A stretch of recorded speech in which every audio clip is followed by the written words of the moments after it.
오늘 주신 하나님 말씀 구약성경 에스라 제10장 1절부터 4절입니다.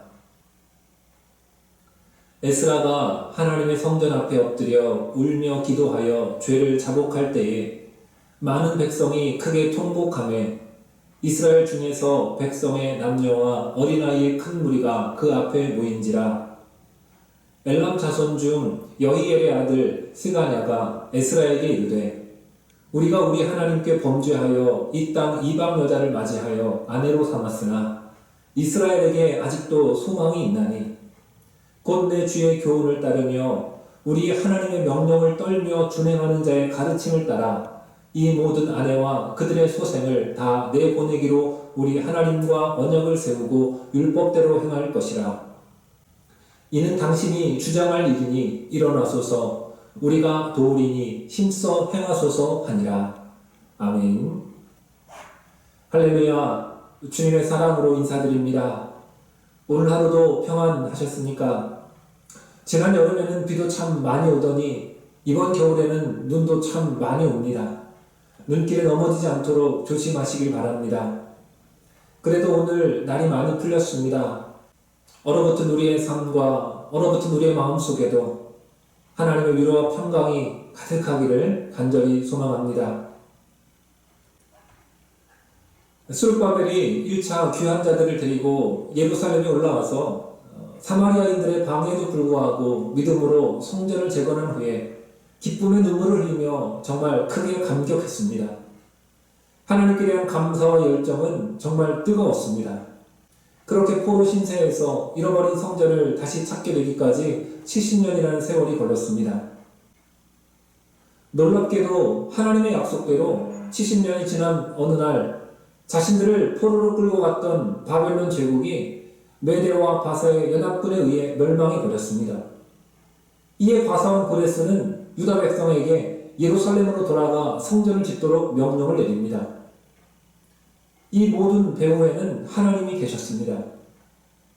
성전 재건이라는 꿈과 같은 일이 실현되자 그들의 기쁨과 감격은 말로 표현할 수 없었습니다. 그런데 80년 후에 에스라가 2차 귀환자를 데리고 유다에 도착해보니 유다 백성들의 영적 상태는 말이 아니었습니다. 하나님을 향한 열정과 감사는 사라지고 이방인들과 섞이며 다시 세속화되어 갔습니다. 그들이 하나님을 버리거나 성전 예배가 사라진 것은 아니었습니다. 하지만 하나님을 향한 믿음과 예배가 형식에 그쳤고 하나님의 명령을 무시하고 이방인들과 결혼함으로 하나님의 백성으로서의 정체성과 순수성을 지켜내지 못한 채 바벨론 포로 이전의 범죄한 상태로 되돌아갔던 것입니다. 이 같은 일에 특히 제사장과 레위인들 같은 지도자들이 앞장서서 이방인들과 결혼한 것을 보고 에스라는 큰 충격을 받았습니다.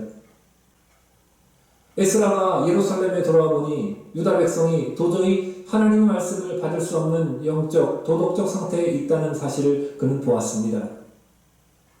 지도자들의 가정조차도 하나님이 엄격하게 금하신 죄로 물들어 있었습니다. 그래도 다행인 것은 모든 유다 백성들이 그랬던 것은 아니었습니다. 이방인과의 결혼은 하나님 백성으로 거룩하고 구별된 삶을 살아야 하는 하나님과의 약속을 어긴 것이었습니다. 에스라는 이 문제를 스스로 해결하려고 하기 전에 먼저 하나님 앞에 나아갔습니다. 1절은 말씀합니다. 에스라가 하나님의 성 앞에 엎드려 울며 기도하여 죄를 자복할 때에 많은 백성이 크게 통곡하며 이스라엘 중에 백성의 남녀와 어린아이의 큰 무리가 그 앞에 모인지라. 에스라는 사람들과 싸우며 해결을 하지 않았습니다. 먼저 문제를 하나님 앞에 가지고 와서 울면서 다 내려놓았습니다. 너무 힘들어서 혼자 감당할 수 없는 문제를 가지고 사람을 찾기보단 하나님 앞에 나아가 울면서 아뢰는 것이 문제 해결의 가장 좋은 방법이 될 것입니다. 우리에게도 이러한 모습이 있기를 원합니다. 연약한 인생들의 삶 속에 어찌 문제들이 발생하지 않을 수가 있겠습니까? 교회라고 그런 문제들이 없겠습니까? 목사도 실수하고 잘못할 수 있습니다. 우리 모두는 용서받을 수 없는 죄인입니다. 죄인들이 모였는데 문제는 당연히 생깁니다. 동부구치소에서 단일기간 최대의 확진자가 나와서 큰 문제가 되고 있지 않습니까? 중요한 건 우리끼리는 문제를 해결할 수 없다는 것입니다. 우리는 내 지혜로 문제를 해결하려 들기 전에 먼저 하나님 앞으로 나아가야 합니다. 그것이 문제 해결의 시작입니다. 저도 문제가 생기면 순간적으로 이 문제를 어떻게 해결할까 혼자서 고민합니다. 이 방법도 생각해보고 저 방법도 생각해봅니다. 그러나 미봉책에 불과합니다. 우리는 주님 앞에 나아가야 합니다. 우리에게 문제를 주시는 것은 어쩌면 우리가 기도하지 않기 때문일 수 있습니다. 문제로 인하여 우리가 기도하게 되는 것은 한편으로 큰 은혜입니다. 바른 기도는 나의 연약함과 나의 죄를 돌아보게 합니다. 그래서 회개 기도는 우리의 소망이 됩니다. 회개하지 않으면 구원받을 수 없기 때문입니다. 이 점은 분명하게 말씀드릴 수 있습니다. 저도 날마다 회개하며 기도해야 합니다. 여러분도 날마다 회개해야 합니다. 우리 앞에 놓인 문제 때문에 기도하게 하시고 회개하게 하시니 참으로 감사합니다. 에스라 한 사람이 깨어 기도하니 많은 백성이 나와서 함께 기도했습니다. 심지어 아이들까지도 나와서 기도했습니다. 기도하는 한 사람으로 말미암아 기적이 일어납니다. 저도 기도하겠습니다. 여러분도 기도하십시오. 저와 여러분이 기적을 만드는 그 한 사람이 되기를 소망합니다. 에스라는 통에 자복하며 기도했습니다. 에스라가 무슨 잘못을 그렇게 했겠습니까? 하지만 그는 하나님 앞에서 자신을 볼 수 있었던 것입니다. 방 안의 공기가 깨끗한 것처럼 보이지만 한낮에 햇살이 비치면 보이지 않던 미세한 먼지마저도 선명하게 보이지 않습니까? 세상 사람은 몰라도 빛 대신 주님 앞에서 우리의 죄는 감출 수 없습니다. 남들의 죄를 지적할 때가 아닙니다. 지금 내 죄가 석자입니다. 지금 에스라가 유다 백성들의 죄를 몰라서 통에 자복하며 회개했겠습니까? 주님의 도우심을 구하기 위해 주님 앞에 갔더니 자신의 죄가 보였던 것입니다. 유다 백성들의 죄가 큽니다. 그들의 죄가 큽니다. 그러나 우리의 죄, 나의 죄도 결코 작지 않습니다. 회개하는 사람에게 소망이 있습니다. 에스라는 단지 회개하며 기도했을 뿐인데 하나님께서는 그에게 문제의 해답을 주셨습니다. 엘람 자손 중 여이엘의 아들 스가냐가 에스라에게 이르되 우리가 우리 하나님께 범죄하여 이 땅 이방 여자를 맞이하여 아내로 삼았으나 이스라엘에게 아직도 소망이 있나니 곧 내 주의 명령을 따르며 우리 하나님의 명령을 떨며 준행하는 자의 가르침을 따라 이 모든 아내와 그들의 소생을 다 내보내기로 우리 하나님과 언약을 세우고 율법대로 행할 것이라. 에스라는 그저 기도했을 뿐인데 그가 가졌던 고민이 단숨에 해결된 것입니다. 어리석고 악한 죄에 빠졌던 자가 스스로 찾아와서는 자신들의 죄를 뉘우치고 단지 아는 것, 시인하는 것에 그치지 않고 문제의 원인을 해결하기로 약속합니다. 이것이 성도의 문제 해결의 방법입니다. 본문 에스가냐 역시 이방인과 결혼한 사람이었는데 에스라에게 찾아와서는 자신의 죄를 인정하고 모든 이방인들과 그 자녀들을 다 내보내기로 했다는 말을 전한 것입니다. 이혼해야 하고 자녀들까지 보내겠다는 것인데 이 쉽지 않은 결정을 자신만 내린 것이 아니라 이미 그들의 지도자들과 협의를 끝내고 에스라를 만나러 온 것입니다. 우리의 모든 문제를 하나님께 맡겨야 할 이유가 여기에 있습니다. 하나님께서 일을 행하시면 우리의 생각을 훨씬 뛰어넘을 뿐만 아니라 완전합니다. 우리 하나님과 언약을 세우고 율법대로 행할 것이라. 자신들이 잘못한 것에 대해 하나님의 말씀에 따라 어떤 처분이라도 받겠다는 자들이 적지 않게 있었습니다. 하나님이 원치 않는 결혼하는 것을 그들이 깨달았고 이방인과 아이를 내어 보내겠다는 것을 의미하는데 이것은 결코 쉽지 않은 일이었습니다.